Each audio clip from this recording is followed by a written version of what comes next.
वाईट परिस्थिती आहे। अजून काही काही ठिकाणी पंचनामे सुरू झालेले नाहीत। काल रात्री मला ऑर्डर निघालेली आहे आणि आज महत्त्वाची गोष्ट म्हणजे पंचनामे सुरू झाले पाहिजेत, नाहीतर जी परिस्थिती आहे ती सरकारला दिसणार नाही।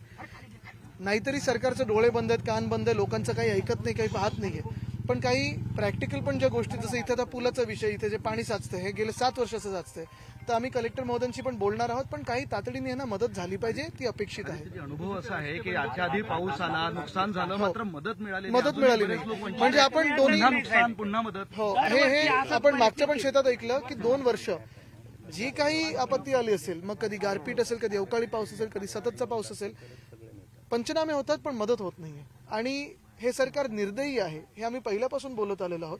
पण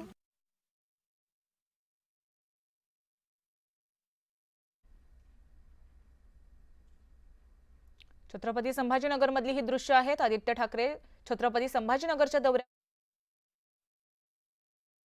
शेतकऱ्यांच्या शेतीची पाहणी ते करतायत, माध्यमांशी सुद्धा ते संवाद साधतायत। यावेळी सरकारवरती त्याने टीकास्त्र डागलंय।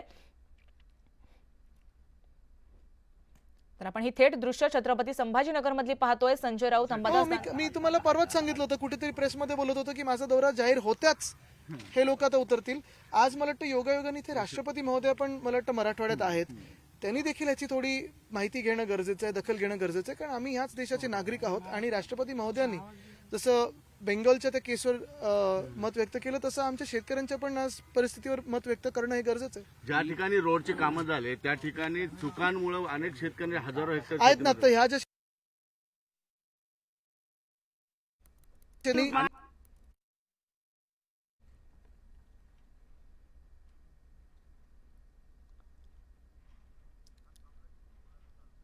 तर आदित्य ठाकरे नुकसानग्रस्त भागाची पाहणी करतायत।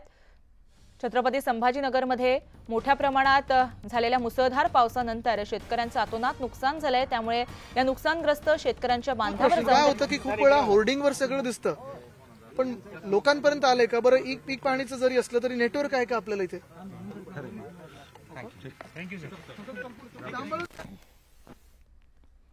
तर आपण पाहत होतो आदित्य ठाकरे माध्यमांशी संवाद साधत होते। अजूनही काही ठिकाणी पंचनामे नाहीयेत असं त्यांनी म्हटलेलं आहे। शेतकऱ्यांच्या बांधावर जाऊन ते पाहणी करतायत, त्यावेळेस त्यांनी त्यांचं मत हे व्यक्त केलंय।